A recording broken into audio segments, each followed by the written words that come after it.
Masaya, overwhelming tong response ng mga tao sa pag-issue ng libro ko. Masaya kasi kahit maraming bato akong inahabol, okay naman, carry lang. Ano yung rason mo naman, maliban sa pagpapatawa na ginawa mo itong libro nito? That's the main reason. I think that's the only reason why I did this book. Gusto kong patawain. Kung tutuusin, hindi naman ako kinikita ng malaki dito sa libro. Kung nasa publishing ka, alam mo hindi man ganun kalaki ang kita sa paggawa ng libro. Gusto ko lang mag-spread talaga ng good vibes, lalo na sa mga panahon. Di ba, traffic pala na, wala ka nang makagawa, hindi ka makanood ng TV, wala kang makaano. Yung malibang ka lang, so magaling pagkakalawan sa mga Yung kung ano ba yung sinabi mo kanina sa Sona, yun ang din ang laman ng librong yan. Ay, hindi, yung sa Sona, wala sa libro. Pero parang yung nandun sa mga question, yung ibang tinanong nila, dito, pero yung Sona ng speech, wala. bakit mo naman iniisip pang gulo ng Pilipinas, President Vice? Hindi mo naman pwede, syempre, hindi pwede i-claim na akong bagong Pangulo ng Pilipinas, baka maloka yung mga tao. Panggulo na lang, panggulo, okay na sa akin. Vice, advance statement na sa mga bashers mo na titira sa book. Ay, wala, they don't deserve my time and my statement. Sa mga followers and supporters na lang, I love you. Paano kung pinagbigyan ka ng pagkakataon ni President Duterte na bigyan ng posisyon? Tatanggapin mo ba ito? Parang hindi. Parang, wala. Parang hindi naman ako fit, alam mo yon sa...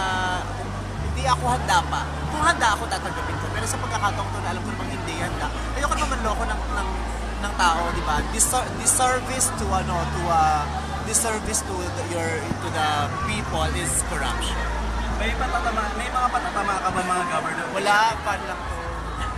Mga jowa ko tatamaan sa Ano yung purpose talaga ng book? Why you created this book? Just to spread good vibes. The very simple reason of wanting to spread good vibes. Bakit ngayon lang, Vice? Ngayon lang ako naaliw dun sa trip ko eh. Noon pa ako pinagagawa ng libro since wala namang parang wala naman akong material.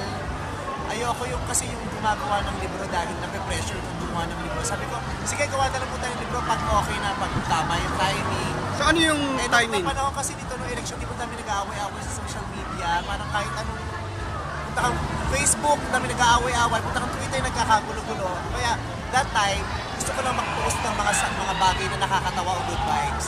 Kaya ginawa ko yung hashtag pagbabago sa Twitter. Humit. Sabi ko, compile na nga natin to. Tapos gusto nung management, kaya sabi na i-compile mo yung mga hashtag pagbabago. Tapos palawigin mo, gumawa ka pa ng marami. Lahat ng mga content na ito, idea mo. Oo. Merong ibang mga may mga ibang idea pinitch yung management sa kanila ng galing. Tapos Since siguradong hit na siya, meron na bang book to na naka-ready? wala pa, enjoy muna natin itong libro ko. Depende, paano na pag nag-trip ako ulit next time, i-publish ulit natin. Pero for now, enjoy lang muna natin itong simple libro. Pa-promote naman ng book.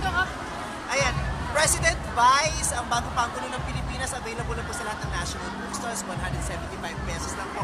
Basahin po ito, hindi po ito educational material. Wala po ko yung aral na mapupulot dito, ang tanging aral na makukuha nyo rito ay yung aral na maging masaya at maging magaan ang pakiramdam. Salamat!